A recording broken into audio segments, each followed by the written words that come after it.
Good evening and welcome to The Square. Tonight is Burning Issues Edition 18.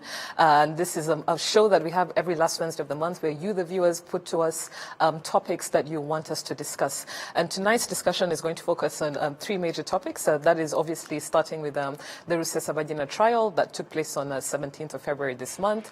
We're also going to have a look at reopening the economy following last week's cabinet decisions. And we're also going to look at the ongoing impact of COVID-19 on the education systems in Rwanda.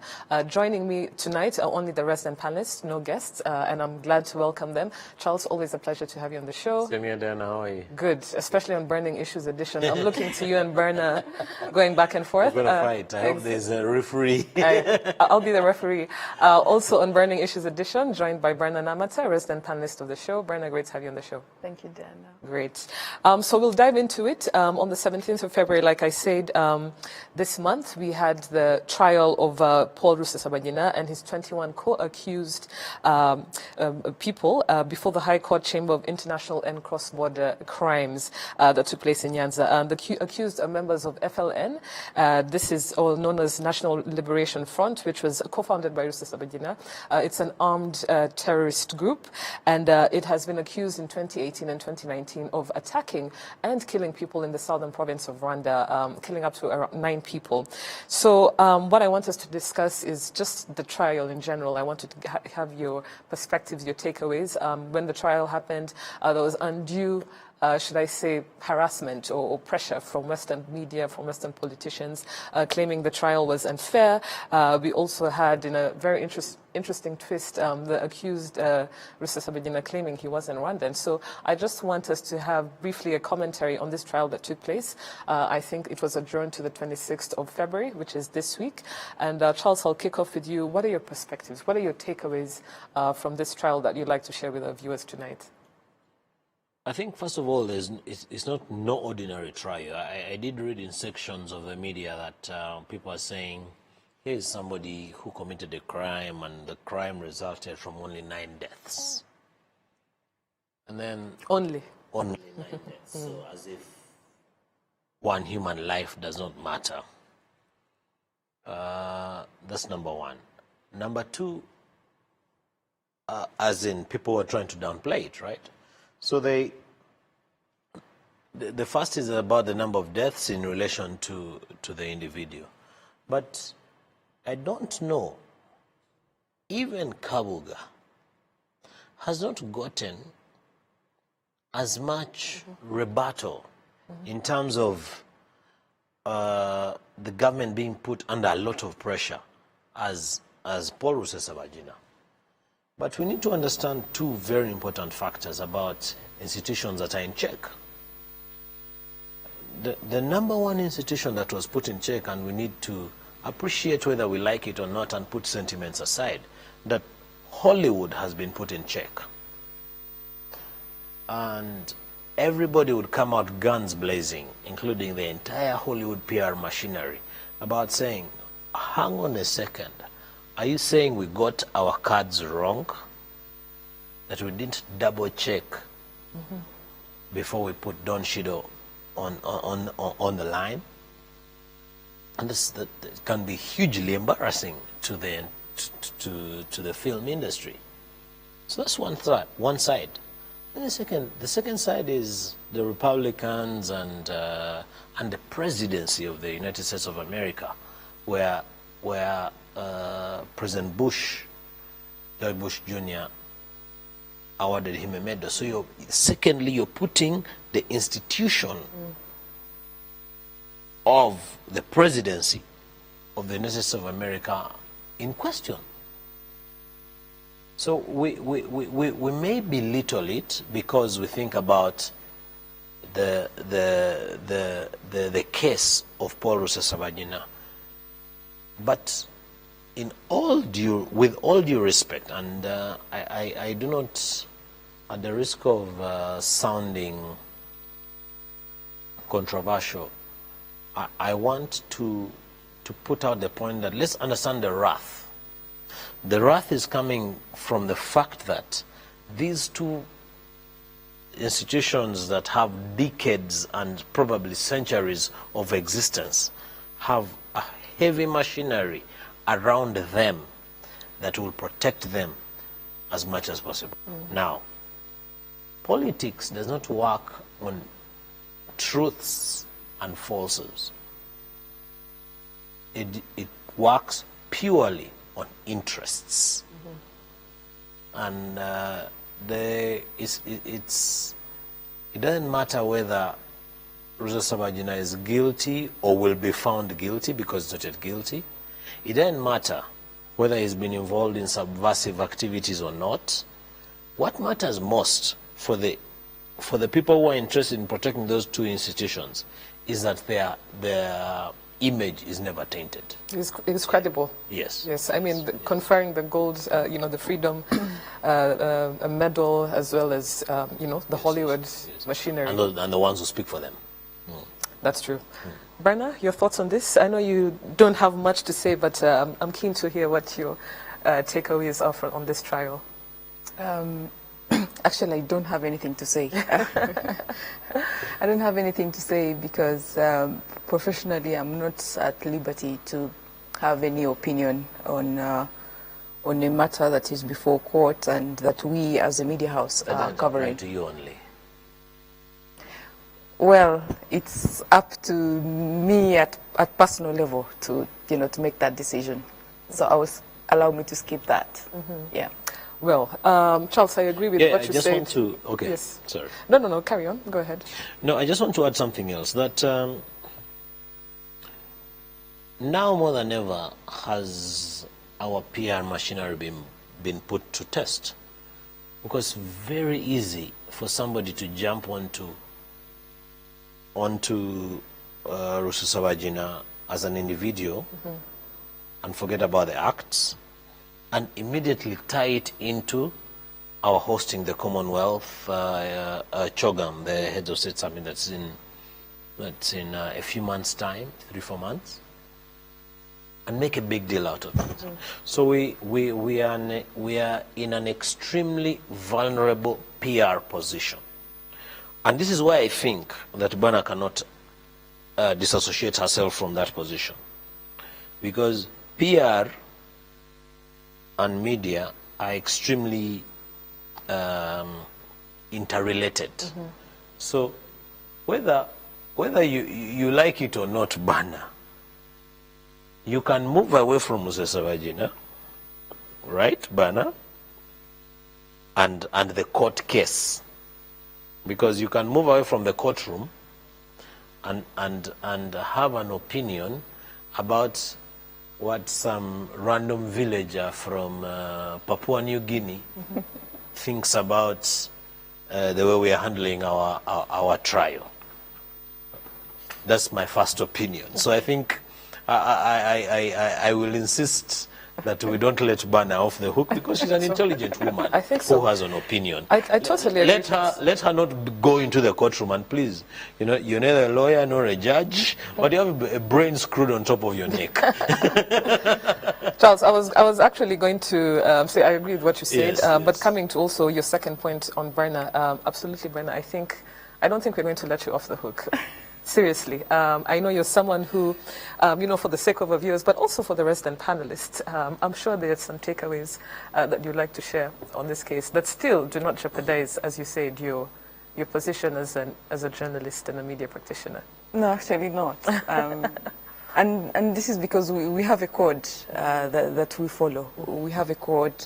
We have editorial guidelines, and for that reason, I'm really sorry. When it's over, I can express my opinion, but I can't because we are still in the middle of it. Of a court case. Yeah. I'd like us to just read a tweet on this topic, the first topic of this Burning Issues edition. And if you could have that on our screens, this tweet comes from Frank Chigenza. And he says, on the Rusesabagina trial, please note everything we hear is an opinion, not a fact. Everything we see is perspective, not truth. Judges determine the objective truth by applying the law to relevant facts, evidence. It is not common sense in courts. Charles, what do you have to say to that? I think it echoes what you were saying. Absolutely, absolutely. And I think there's a little bit more to that, that whatever is happening is, there's a little bit more than what meets the eye. Yes. So even people who believe that it's pressure coming from the media, which Bana does not want to influence, people who believe that we do not want to influence the judges, people who, you know, whatever school of thought you belong to. But there's a few more things that we need to appreciate. And again, 2 shows ago we did talk about bail. Yes. And we ensured we did not discuss specific issues that were before the courts of law. Right? Absolutely. So the issue of Paul Rusesabagina is beyond the courts of law. It actually digs into a much deeper issue of people saying, no, I've actually not found one media house or the family or all these pressure groups who either deny the facts, or no, I will not call them facts, the accusations that Paul Rusesabagina has been brought to, or who think that they are trumped up charges. I've not come across one person who says they are trumped up charges. That said, and that's really the relevance of that tweet. Of Frank's tweet, yes. Yes, of Frank's tweet is like it comes up to play into into what I said earlier on, that there's a lot more to this. There's a lot more to lose. So we're not going to see, and that's in the eyes of either the family, when it's your father, in eyes of the Democrats, and we're not going to protect. We have to protect our institutions at whatever cost. The point really is that we are fighting a bigger war. It's not about being right or wrong. Even if we acquitted him, for argument's sake, and even if the courts of law said you're purely innocent, it would not end. Absolutely. I think I would also still like us to just read a couple of more tweets on this topic before we move to the next one. The first is coming from Jacint, and Jacint Karamba states that it should be noted that it's a legal obligation of the Rwanda government to ensure peace and security for the people of Rwanda. So Rusesabagina, a terror mastermind, is no exception, and can never be made one. He should be tried and convicted for what he has done in Rwanda. Absolutely agree with Jacint. We have another. I do not agree with him, though. So in the sense that that he should not be tried. This is one of the few areas. This is the only point on which I'll agree with Bana. Yes. That until the courts of law decide that he's a terror mastermind, he is not a terror mastermind. Absolutely, and this is why a fair trial is happening at the moment. Yes, exactly. Yes. The other tweet also coming from him, if we could have that on our screens very quickly, is Rusesabagina's denial of his Rwandan nationality shouldn't be valued while providing justice for the crimes he committed against humanity, massively carried on the Rwandan territory, where after he went on to organize and carry out more attacks that claimed lives as well. So. In a nutshell, Charles, thank you for your commentary. We'll be hearing more from our viewers later on, but I'm also looking forward to the outcomes of this trial. But I also think that justice should be given to the victims of this, terror attacks that happened in 2018 and 2019, more than anything else. And I think this sort of imperialist pressure, in our legal systems, trying to undermine it should really, it should not deviate or distract us from what we need to focus on and bring this and serve justice to the people, the victims of these crimes committed by this armed rebel group, FLN. Before we move to our next topic, is there something you wanted to say, Charles? Yeah, just on the last point, and I think you sort of read my mind on that, and it's the fact that the justice system of Rwanda has come of age and has proved itself that, we have progressed significantly. If you followed, to the best of my knowledge, and I stand to be corrected, I don't know of any trial that has had as much publicity as this, to the extent of getting live coverage of the actual trial proceedings, more.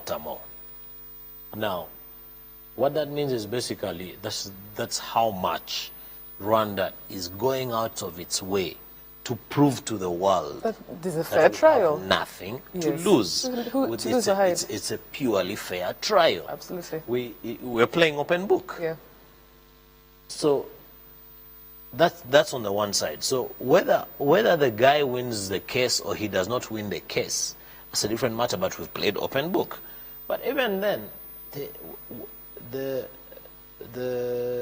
attorney that he chose, or that was chosen for him, I'm not too sure of that. But that's neither nor here. That's neither here nor there. It's one of our So of his very choice. best.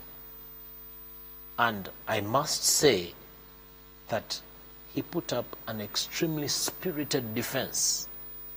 I do not see any other alien from Venezuela who would have performed as better or performed better than His actual Advocate lawyer. Gashabana. Yeah. Yeah.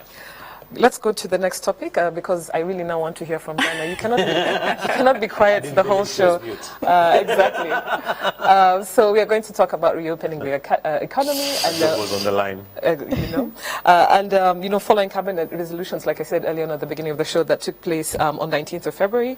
We're gradually seeing the reopening of the economy with regards to lifting the lockdown that took place in Kigali. Schools are reopening, restaurants are resuming businesses, and that sort of thing. So the government's policy, and I know we've discussed this on the show, is really a fine balance between preserving life vis-a-vis also maintaining, the semblance of a running economy, despite the daily hits that our economy has had, like every other economy in the world, from the COVID-19 pandemic.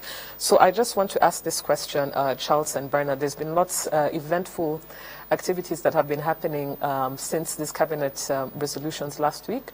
And my question to you, and I'll kick off with you, Bernard, is what are some of your perspectives on how government and the private sector can work together to better navigate forward through this pandemic based on the latest cabinet resolutions and the latest reopening of the economy as seen with what's been happening since February 19th? Okay. I think when we look at the numbers that we are getting, one, I think the shock on the economy has been not too bad, compared to what is happening elsewhere. As far as I know, I don't think we are yet at negative growth. So the little that is there, I think, in comparison to the region, we're actually doing much better.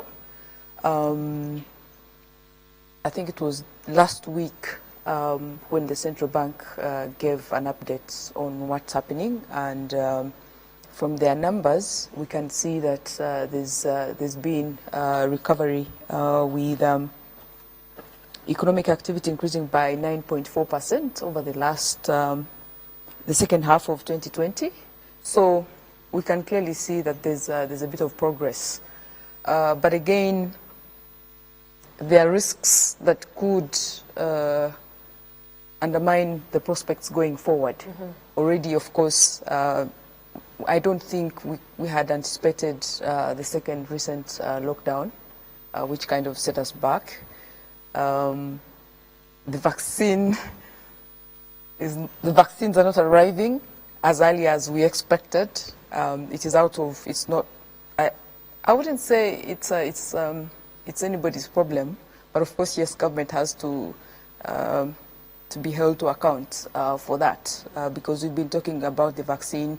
It's difficult because there's hoarding and Nationalism, yes, as well, and that have made it difficult for our part of the world. So if we look at the prospects going forward, even when we see that some activity is happening, it has to be faster than at the current pace for us to actually make progress. But that depends on several things. One, the vaccine. You need to at least get 20%. As we speak, we know that Ghana has gotten its first shipment. Hopefully by end of the week, I think Rwanda should get its next shipment from COVAX. I don't think by probably by mid next week, the doses should have arrived. Now, how quickly and how efficient that process goes, again, will also inform the next phase of reopening, in my view. But my concern is around the informal sector, because if you look at what has been happening, the reopening, the special fund that was set up, most of this, the funding and the support is really going to the formal economy, in my view. Yet, a significant portion of our economy is really informal. So you have these small businesses, family-headed businesses, casual, workers that are in there. So we need to see more support for that. And for that to happen... The informal economy. Yes, the informal economy. For that to happen, we need more activity. For instance, we have weddings now, and there's no reception. What does that mean in terms of jobs? The people who do the decoration remain unemployed. People who do outside catering remain unemployed. So it's difficult. The other thing I actually even noticed during the pandemic was that during the lockdown, we had, you see, market vendors. Most of them are women. And because transport was restricted, most of these women were walking to these markets, and from as early as 4 a.m., these women are just walking. Now, when you look at the efforts around recovery, we don't have a special fund for women like that, for market vendors. But we know that these women support families. We know that these women are coming from homes where they're the sole breadwinners, or a family as big as 6. So where is that support? Secondly, of course, it's taken longer to reopen the bars, the restaurants, but we also know there's a big chunk of our people that are employed within that service sector. Yes, sector. The people that, I wouldn't call them chefs, because chefs is really at another level. But you have the people that cook, Cooks. yes, that make the, what's the most popular snack? I don't know. Brochettes and... yes, that make the brochettes, the cleaners. And so how quickly we get those people back to work, I think for me will give us a push. The other sector I hadn't even thought about is car wash. These people during the pandemic, most of them, like, that business completely closed. Some people had invested in car wash, they just opened, and then they are closed 3 or 4 months, So I feel that going forward, we really need to think about the informal sector. We need to think about protecting jobs within the informal sector and see and come up with specific measures for some of these workers that may not be obvious. My very last point again is on because government will argue that there's social protection, so they are helping people who are vulnerable, but that's not sufficient. Or sustainable. It's not sufficient, it's not sustainable, and also we know that the categories that they've been using for social protection, the dynamics have changed. There are many people who have been pushed down who may not have qualified for social protection, So we have to really move very quickly in terms of supporting the informal economy to make sure that we don't have many people that are waiting for support. Yeah. Charles? I think I sort of want to, it's not quite often that I agree with Banner on the banning editions, that I think I first want to agree with her on the importance of supporting the informal sector. While at the same time throw a bit of a spanner in the works and talk about formalizing our sector, our business sector. So now, RRA said in 2021, if you don't have an RRA being Rwanda Revenue Authority, said 2021, if you do not have EBM in 2022, in the next financial year, not expect to get your VAT returns. Or subsequently per quarter, depending if you make quarterly returns or declarations, I think is the right word.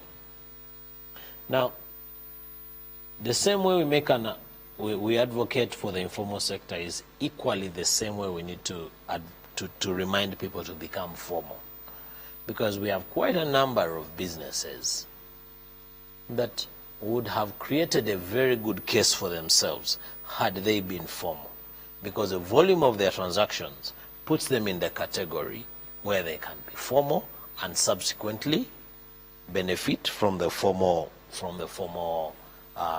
incentives that are availed.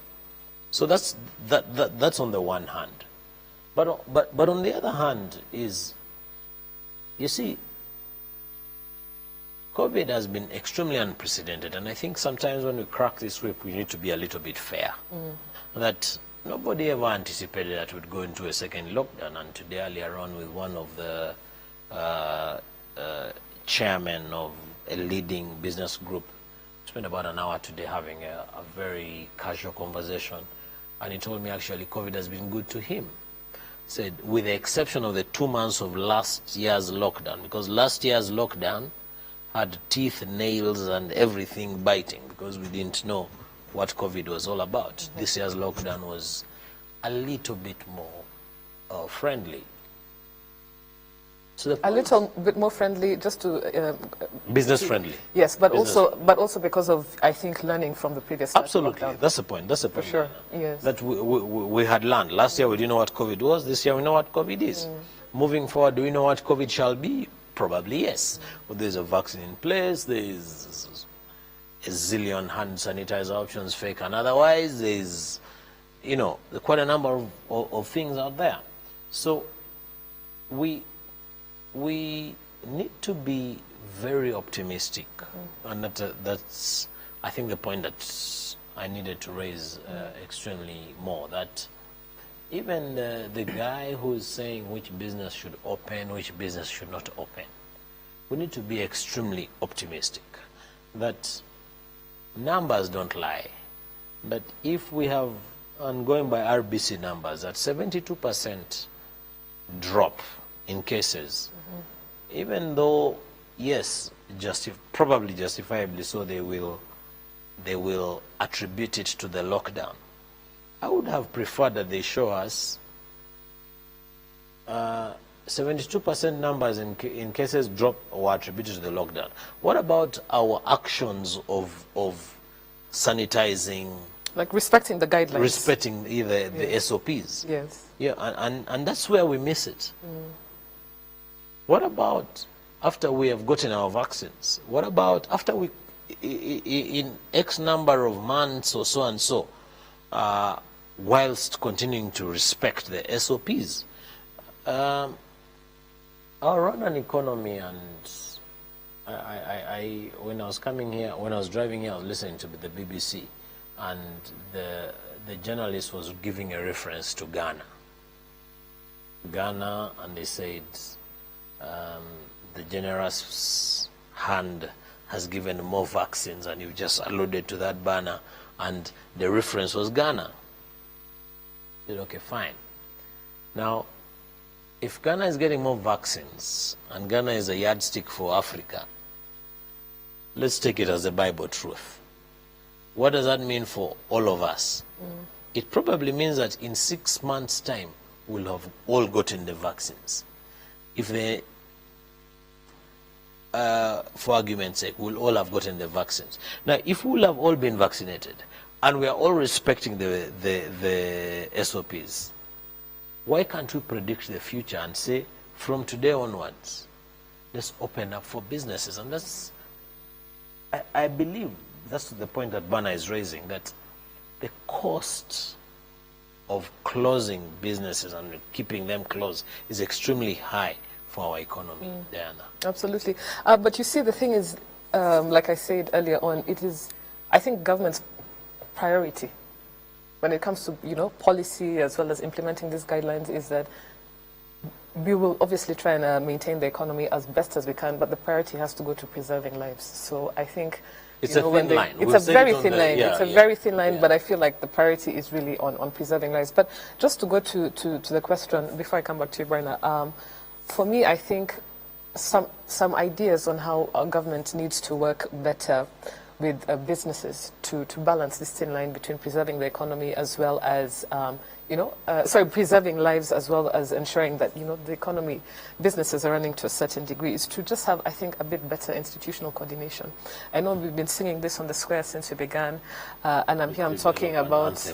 Exactly. I'm thinking about institutional coordination between government agencies or government institutions that oversee or enable our business environment, our economy to run as best as possible within the pandemic. I won't delve into it too much, but we saw the recent activities from the Rwanda Utility and Regulatory Agency. These announcements that are sort of coming in, I think they're still being debated. It's not a final say, but it just gives you the idea that we need to understand, or government from a government perspective needs to understand how can we, even through this pandemic, think a bit more out of the box. As much as we want to regulate businesses through this period, whether it's consumer protection and that sort of thing, how can we do it in such a way that we are really also cognizant of the fact that this is a period where more than ever we need to enable these businesses to thrive in terms of innovation, in terms of sustainability, and also understanding that this is not business as usual. So for me, I think I would expect better coordination between institutions in the public sector working in tandem with those in the private sector. That for me is something that I look forward to in the coming months, because like many of us keep on saying, we don't know how long this pandemic is here for.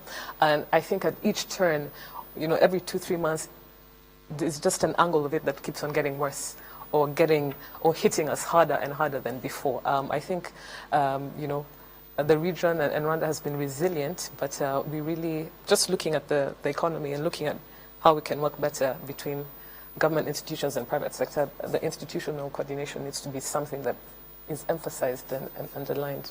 I think, Diana, we need to appreciate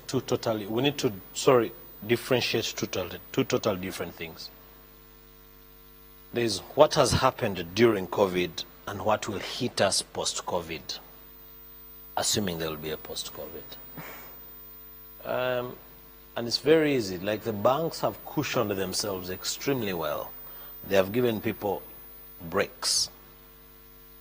So what they've basically done is they've postponed our obligations. So you'll either pay interest at a much later date, or you'll pay principal at a much later date, or a bit of both.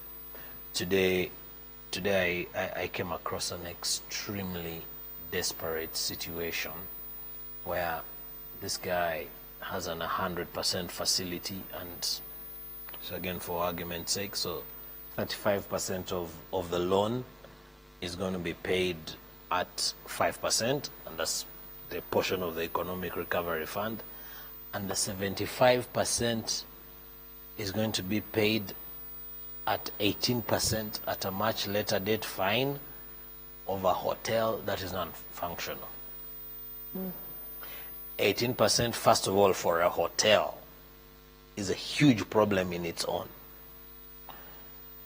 So the moment we understand that the impact of COVID is not after we have gotten vaccines, is not after CHOGM has come and gone. The moment that we all understand that the impact of this, that people who lost their jobs will have to reapply for them when, assuming they'll be put on the market again, is when we'll know that this stuff is real.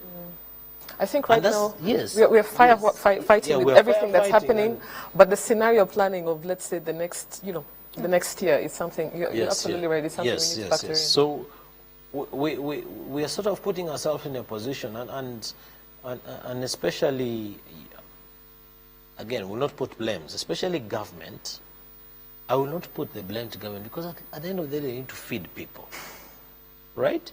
But I think there needs to be 5-10-year contingency of a recovery. The recovery fund we have put in place should not be just for firefighting to allow the banks cushion themselves.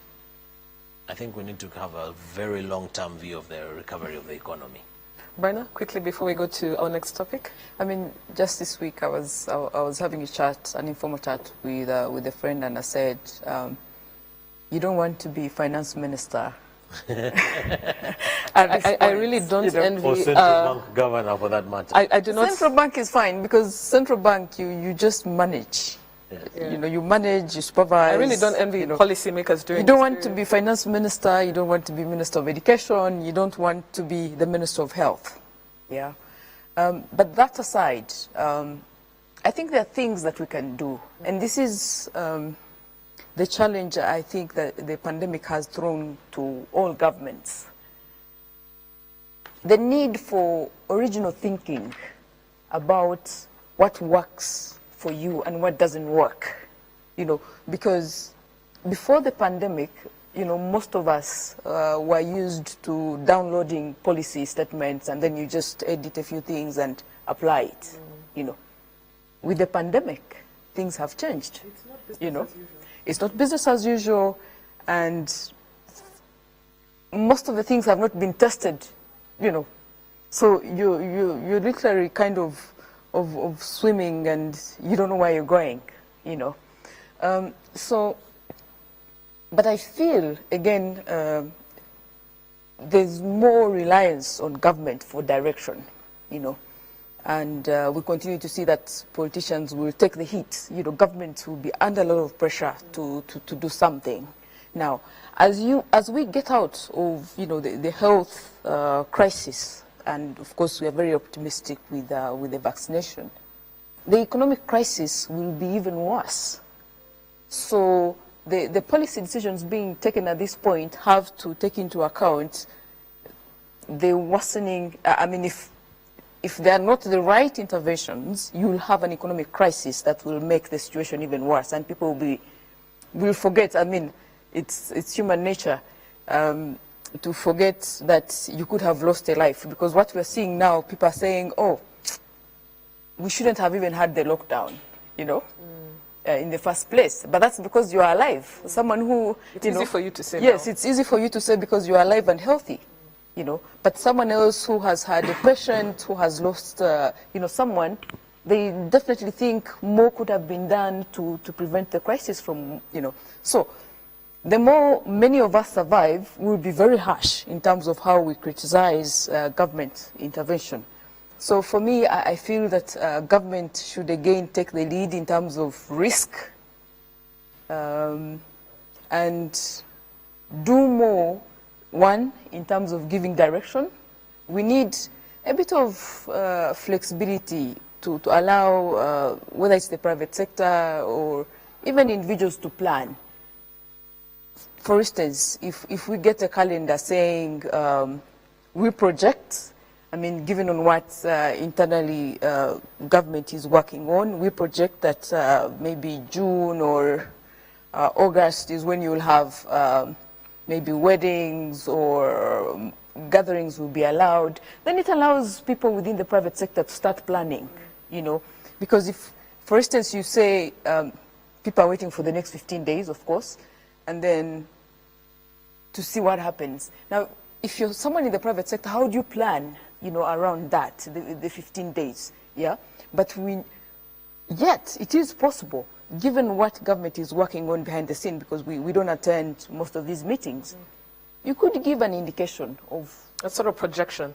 Yes, a longer-term projection. Yeah, and put caveats to these projections and say, we anticipate this, but this heavily relies on 1, 2, 3, 4. And then people will begin to plan.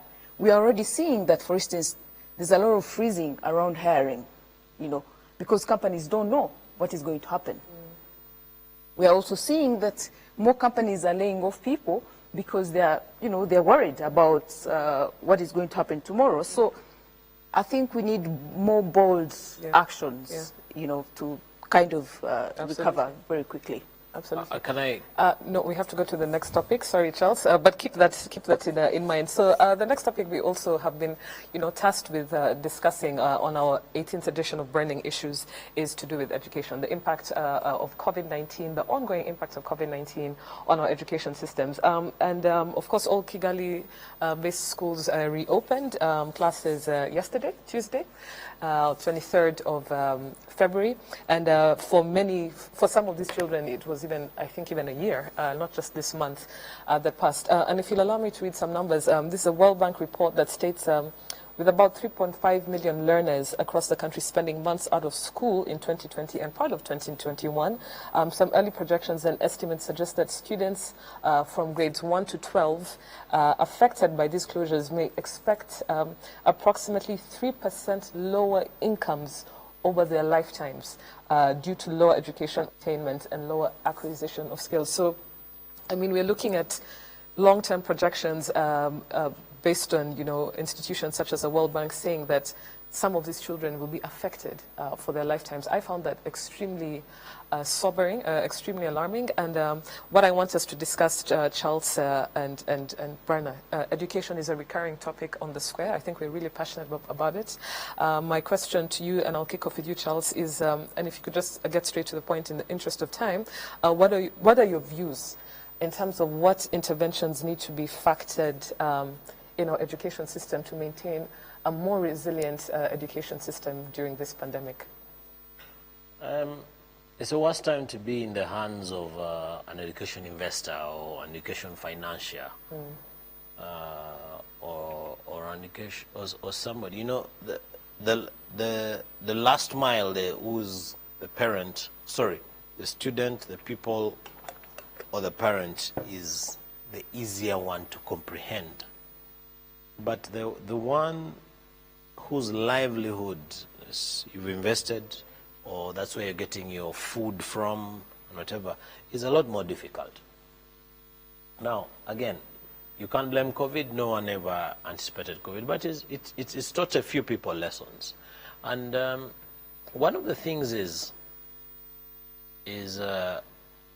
lobbying and stating your point. So, for instance, I think now more than ever, schools should insist that internet or internet-related courses, whether home or at school, or whether it is the internet for a teacher, or the same way a policeman would go to get a car loan from CSS, or a soldier would go to get a house loan from CSS.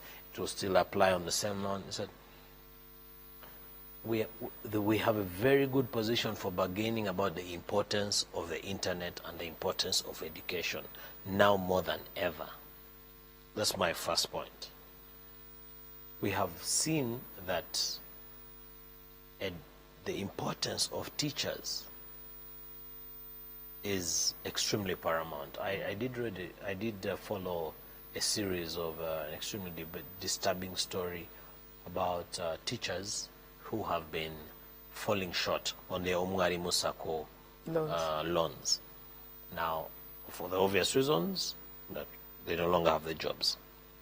But subsequently, what happened is they got other jobs because they had to continue eating. When they got other jobs, they did not service their loans because they said the reasons for which you got the loans is no longer in existence. Of course, that was bad faith on their bit, but they're like, a teacher is giving a service to the nation.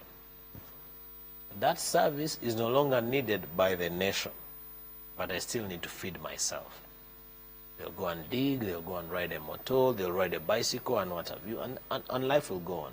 So I think we're in a situation where we need to start appreciating the teacher more than ever before. So the first one is on incentives. The second one is on appreciating the teacher. But then the third one is really on saying, I did give an example earlier during the show about the interest rate that is paid on, for example, hotels, where this particular guy came to me and said, I'm paying 18% on my bank loan for a hotel that has been closed for X number of time. I know people who have invested in schools who pay loans of 16%. Can you imagine the pain of foreclosing on an education facility? That's extremely suicidal. So your suggestion or your yes. solution to this is to... Let's really look at these sectors as priority sectors. A 16% loan is not a preferential rate. Yes. We need to look at these sectors as in a little bit more detail. I mean, if today we're talking about first homeowners under the Affordable Housing Fund getting 11% loans, why shouldn't we look at educational loans at the same rate? At single digit? Yeah. Yeah. Brenna? First of all, I'm really grateful to everybody who made an effort, to make this happen, because it's quite difficult. I think it was a difficult decision, and we shouldn't take it for granted that children, especially lower, that are going back to school. So everybody who worked behind the scenes to make this happen, please, we are grateful. Now, the things that Charles talks about, they cost money. So, again, it goes back to who is going to take that risk, in terms of the funding that these schools actually need. And I think so far the indications are, government is aware that fixing education is a priority. And if you even look at the measures, the incentives, they are trying to really fix the sector. But perhaps, I think the challenge is it's taken so long that... patience has run down. Yes. And also it's a pandemic, and children have been at home for a very long time. So it's even extremely more difficult. So you need more resources. All these things cost money. And I go back to my earlier point that I think government has to really take the risk and underwrite the sector. And by that I mean get 100 million just for education. Put that fund there, to give room to some of these schools to be able to work, because especially public schools, because for the private sector, we know that some of them managed to keep on working uninterrupted because they had the resources, for instance, whether it's the infrastructure with the internet and the teachers. But most public schools, children from vulnerable homes were completely shut off. They were offline completely. Even when, you have RBA doing its work with Radio Rwanda, with television, we still had many, children that were not accessing. So how you push that, how you close that learning gap is going to be difficult. And I think that's the immediate priority. How you close, the inequality created by the pandemic.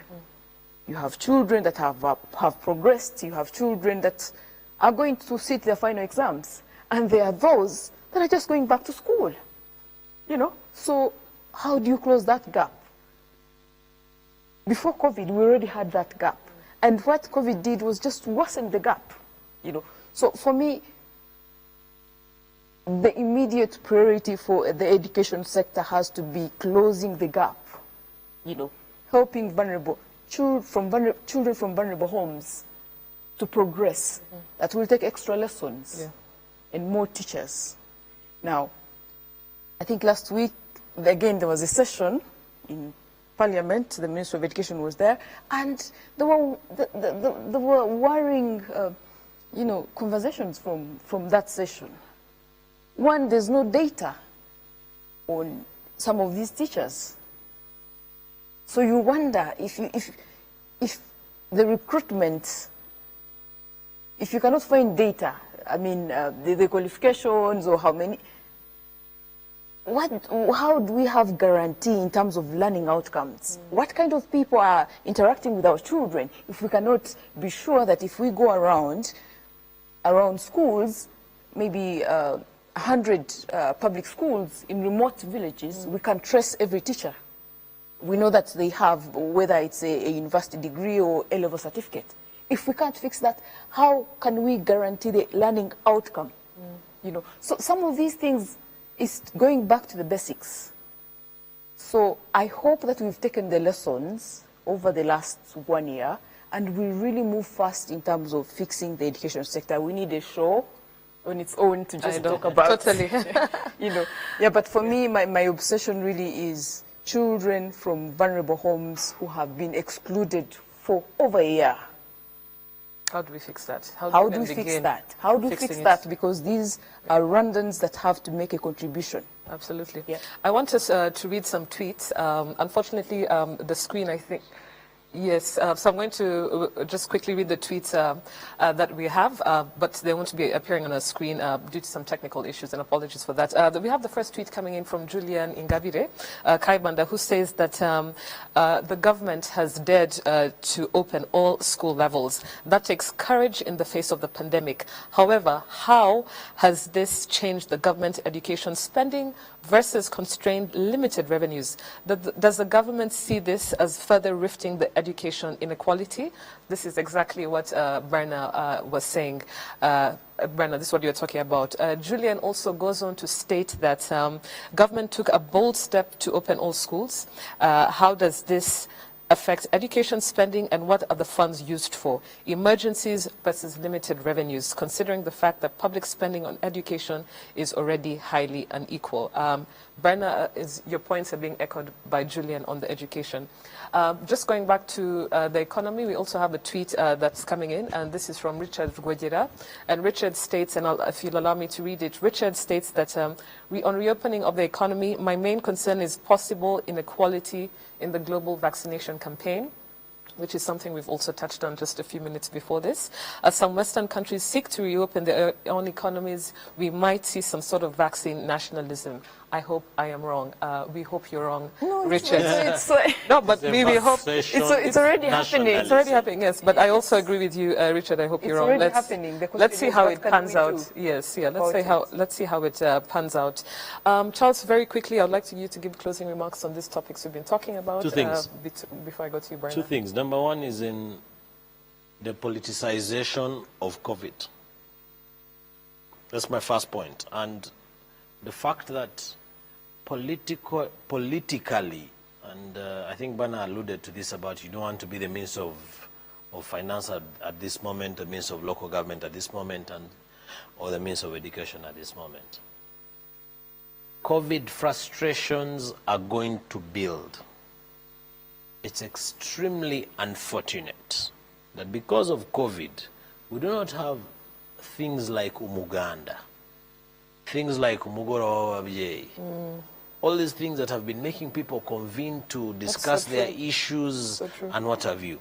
So subsequently, we don't have where to vent. The direct impact of that, and it's probably a very far-fetched example, is like you may have the likes of Indamaje, or I think, because this square is an English program, I'll call her Damage. But we don't have, the likelihood of things boiling are extremely high because we don't have forums for expressing ourselves and venting. That's number one. But we also don't have forums where the government is going to express itself. How many people are on Twitter? How many people on social media? How many people have radios? How many people have TV? So we have a huge challenge in which government is, where government is going to communicate, and that's number one on the government side. Now on the private sector side, I think there's a huge opportunity to present our case as people in the private sector. The transporters woke up in the morning and they were listened, and before you woke up, before you realize there was subsidies on transport, tourism, and so on and so forth. Now, Charles, I'll have to stop just you one more, just the very, very last one. I think we have a very, very huge opportunity as a private sector to really make a case, for example, on things like the subsidies that we've been pushed in the property sector to give incentives to our tenants. What else can we be given?